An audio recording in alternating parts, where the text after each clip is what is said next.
നിലമ്പൂരിലെ ഉപതെരഞ്ഞെടുപ്പ് UDFന്റെ റെക്കോർഡ് ഭൂരിപക്ഷത്തിലേക്കുള്ള സൂചനയാണ് എന്ന് വ്യക്തമാകുന്ന സാഹചര്യമാണ് ഇപ്പോൾ വോട്ടെടുപ്പിൽ ഉണ്ടായിരിക്കുന്നത്.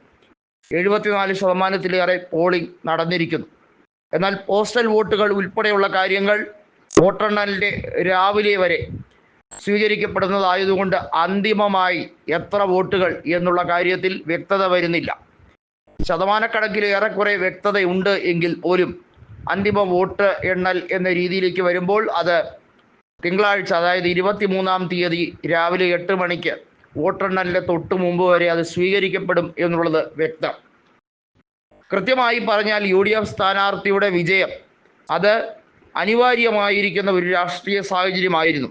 പിണറായി വിജയനെതിരെയുള്ള വലിയ രീതിയിലുള്ള തെരഞ്ഞെടുപ്പ് പോരാട്ടമാണ് UDF സ്ട്രാറ്റജിയായി നിലനിർത്തിയത്. ലീഗിനെ സംബന്ധിച്ചിടത്തോളം നമുക്കറിയാം, മലപ്പുറം ജില്ലയിൽ അവർക്ക് സ്വാധീനമില്ലാത്ത, അല്ലെങ്കിൽ അവർ വലിയ തോതിൽ താല്പര്യം കാണിക്കാത്ത ഒരു മേഖലയാണ് നിലമ്പൂർ. ആര്യാടൻ മുഹമ്മദ് വർഷങ്ങളായി വിജയിച്ചു കൊണ്ടിരുന്ന മണ്ഡലം. അവിടെ ആര്യാടൻ മുഹമ്മദും ലീഗും തമ്മിലുള്ള പടലപ്പിണക്കം നമുക്കറിയാം. 2011 ലീഗിൻ്റെ സ്ഥാനാർത്ഥികൾ ഒട്ടുമുക്കാലും വലിയ ഭൂരിപക്ഷത്തിൽ വിജയിച്ചപ്പോഴും ആര്യാടൻ മുഹമ്മദിൻ്റെ ഭൂരിപക്ഷം വെറും 5000 വോട്ടിൻ്റെ ഭൂരിപക്ഷമായിരുന്നു. അത് സൂചിപ്പിക്കുന്നത് തന്നെ ലീഗ് അനുകൂലമായി പ്രവർത്തിച്ചില്ലായിരുന്നു എന്നുള്ളത് തന്നെയായിരുന്നു അതിൻ്റെ ഘടകം.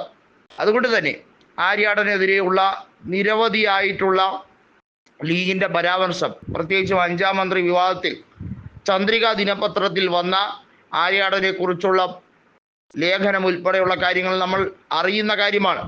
എന്നാൽ കൈമെയ് മറന്നുകൊണ്ടാണ് ലീഗ് നേതാക്കൾ പ്രവർത്തിച്ചത്. PK ഫിറോസും KM ഷാജിയും അതുപോലെ തന്നെ മുതിർന്ന നേതാക്കളായിട്ടുള്ള PK കുഞ്ഞാലിക്കുട്ടിയും അബ്ദുൾ വഹാബും ഒക്കെ ആര്യാടൻ ഷൗക്കത്തിനായി കൈമെയ് മറന്ന് പ്രവർത്തിച്ചു.